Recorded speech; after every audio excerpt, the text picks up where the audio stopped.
आज खर्चा पानी में हम बात करेंगे बिजनेस जगत की 3 जरूरी खबरों की। सबसे पहले जानेंगे कि अडानी ग्रुप पर बढ़ते कर्ज को लेकर क्रेडिट स्विस ने क्या बोल दिया है। जानेंगे कि मारुति सुजुकी इंडिया के चेयरमैन ने क्यों सलाह दी है कि सरकार को बिजनेस नहीं करना चाहिए। इसके अलावा समझेंगे कि वित्त मंत्री निर्मला सीतारामन ने मंदी को लेकर क्या बातें कही हैं। नमस्कार, मेरा नाम दिव्यांशी और आप देख रहे हैं खर्चा पानी।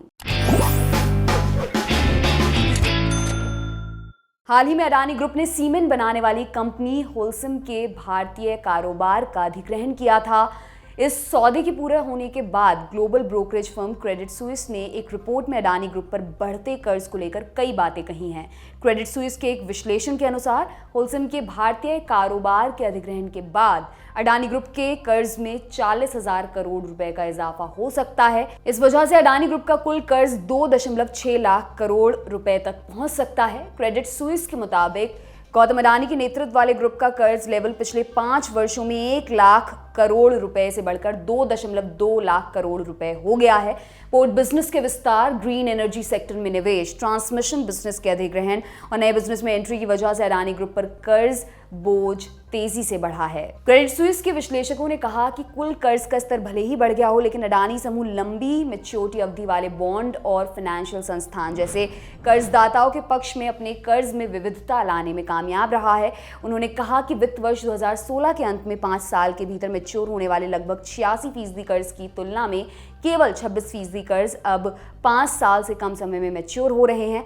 करेंसी के संदर्भ में कुल कर्ज का लगभग 30% विदेशी मुद्रा में दर्ज है। दरअसल अडानी ग्रुप का भारतीय बैंकों से लिए लोन का एब्सोल्यूट लेवल पिछले 5 वर्षों में स्थिर रहा है। इस वजह से समूह के कुल कर्ज में उसका हिस्सा कम होकर लगभग 18% रह गया है। कुल मिलाकर अडानी ग्रुप की ज्यादातर कंपनियों में वित्त वर्ष 2022 में कर्ज के स्तर में वृद्धि दर्ज की गई है, क्योंकि अडानी समूह ने निवेश करना जारी रखा है। हालांकि अडानी ट्रांसमिशन को छोड़कर ऑपरेशन में सुधार के साथ उन संस्थाओं के लिए ब्याज कवर स्थिर बना हुआ है। अडानी ग्रीन के एसेट्स के ऑपरेशन में अच्छा सुधार देखने को मिला है। नोमुरा होल्डिंग्स में क्रेडिट डेस्क के एक एनालिस्ट के अनुसार अबू धाबी की इंटरनेशनल होल्डिंग कंपनी ने अडानी ग्रीन एनर्जी में $50 करोड़ के निवेश का ऐलान किया है। इसकी मदद से कंपनी का कर्ज पूंजी के अनुपात में कम हो जाएगा। इस निवेश से मार्च के अंत में कंपनी का कर्ज पूंजी के अनुपात में 95.3% से कम होकर 60% तक आ सकता है। इंटरनेशनल होल्डिंग कंपनी ने गौतम अडानी के स्वामित्व वाली 3 कंपनियों में लगभग $2 बिलियन का निवेश किया है। दुनिया के टॉप अमीरों में शुमार गौतम अडानी ग्रुप के बंदरगाह से लेकर पावर सेक्टर तक फैले कारोबारी साम्राज्य को लेकर रेटिंग एजेंसी क्रेडिट साइट्स ने हाल ही में गंभीर सवाल खड़े किए थे। क्रेडिट साइट्स ने अडानी समूह को लेकर एक रिपोर्ट जारी की है। क्रेडिट साइट्स की इस रिपोर्ट में कहा गया था कि Adani group deeply over leveraged है, यानी ग्रुप बहुत अधिक कर्ज में डूबा हुआ है। रिपोर्ट में कहा गया कि अडानी ग्रुप आक्रामक तरीके से कारोबारी विस्तार कर रहा है, जिससे कंपनी पर फाइनेंशियल दबाव लगातार बढ़ता जा रहा है और कंपनी का कैश फ्लो भी घट रहा है। क्रेडिट साइट्स ने यह भी कहा कि अगर हालात बिगड़े तो कंपनी कर्ज के जाल में बुरी तरह फंस सकती है। इतना ही नहीं, कंपनी डिफॉल्ट भी कर सकती है, यानी बैंकों का कर्ज चुकाने से चूक सकती है।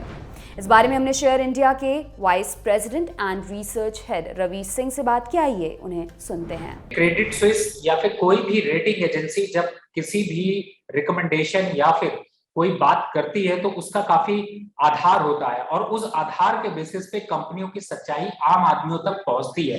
अडानी ग्रुप के अगर पूरे ग्रुप की बात करें तो जिस तरीके से अडानी ग्रुप की ग्रोथ देखने को मिली है, इन्वेस्टर का कॉन्फिडेंस बढ़ा है और अगर एक एवरेज समझते हैं तो चाहे अडानी ग्रुप के किसी भी शेयर को उठा लीजिए, मिनिमम आपको 20% का और 1 साल में कई ऐसे सेक्टर स्टॉक्स अडानी ग्रुप के रहे हैं जिन्होंने की 100% से ज्यादा के रिटर्न दिए हैं। और इसी वजह से अब जो रेटिंग एजेंसीज हैं वो इस चीज को रिव्यू कर रही हैं और जिस तरीके से यहाँ पर कर्ज बढ़ा है और उसको लेकर के चिंताएं बढ़ी हैं, तो रेटिंग एजेंसीज इस तरीके से काम करती हैं कि वो अपनी रिपोर्ट में इसको जरूर शामिल करती हैं, जिससे कि जो इन्वेस्टर उन रेटिंग एजेंसीज की रिपोर्ट को फॉलो करते हैं वो एक अलार्मिंग के तरीके से होता है, जिससे कि इन्वेस्टर जागरूक हो सके। तो मुझे लगता है अगर पूरे बिजनेस को समझा जाए तो अडानी ग्रुप ने जिस तरीके से पिछले 5 सालों में अपने बिजनेस की ग्रोथ बढ़ाई है और हर सेक्टर पर निवेश किया है, इसके पीछे कहीं ना कहीं से जो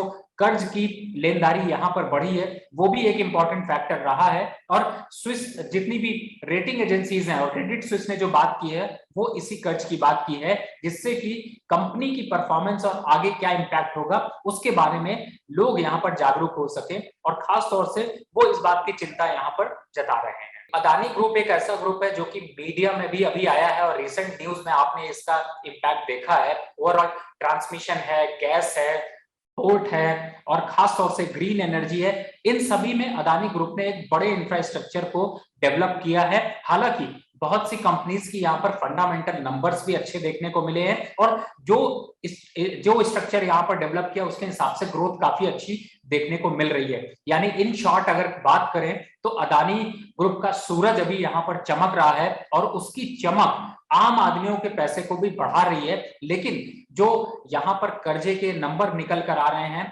वो कहीं ना कहीं से एक चिंता का कारण बनते जा रहे हैं। लेकिन यहाँ पर अगर नंबर्स में बात करते हैं तो चाहे आप अदानी ग्रुप के किसी भी सेक्टर को देखिए, उनमें परफॉर्मेंस काफी अच्छी देखने को मिली है।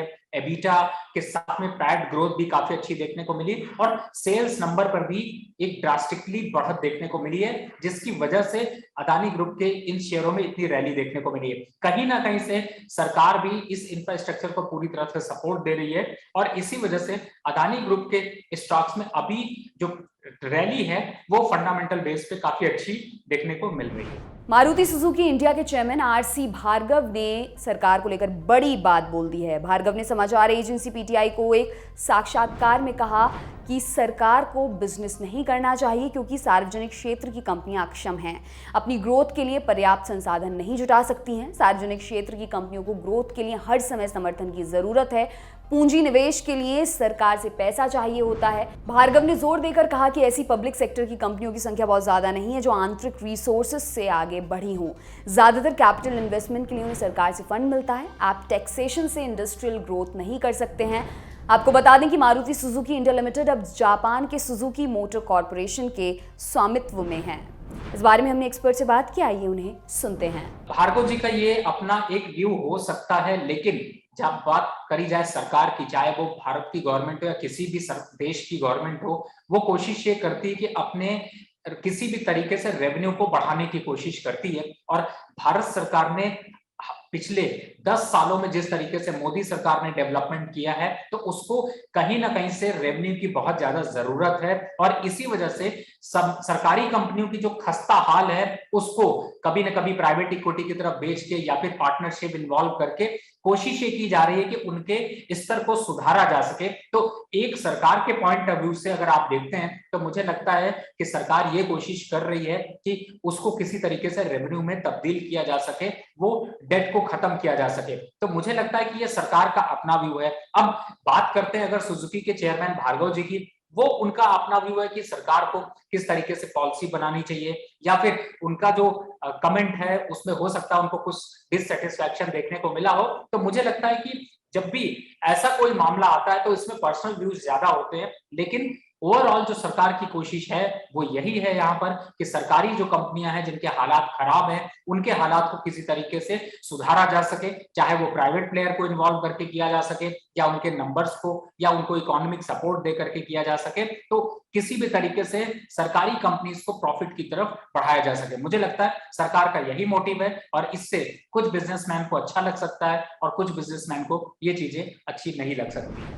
केंद्रीय वित्त मंत्री निर्मला सीतारामन ने कहा है कि देश में मंदी आने का 0% चांस है। पीटीआई के मुताबिक वित्त मंत्री निर्मला सीतारामन ने चालू वित्त वर्ष में सकल घरेलू उत्पाद यानी जीडीपी में वृद्धि के डबल डिजिट में बने रहने की उम्मीद जताई है। उन्होंने कहा है कि भारत दूसरे देशों की तुलना में मजबूत स्थिति में है।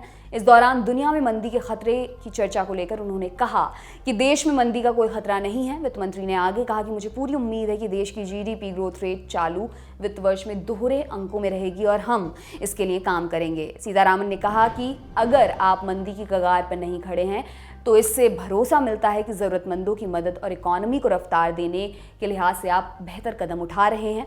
हाल ही में जारी आंकड़ों को देखें तो वित्त वर्ष 2022-23 की पहली तिमाही में देश की जीडीपी 13.5% की दर से बढ़ी है।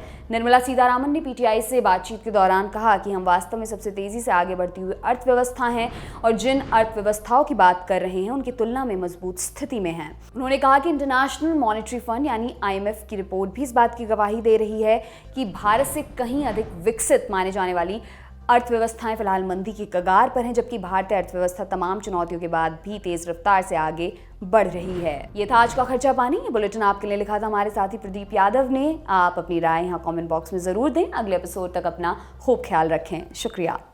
लल्लन टॉप का सबसे ठस, ठेठ और ठसकदार बेबी आ गया है लल्लन टॉप का पॉडकास्ट, जिसका नाम है बाजा, और ये बजेगा सिर्फ लल्लन टॉप ऐप पर।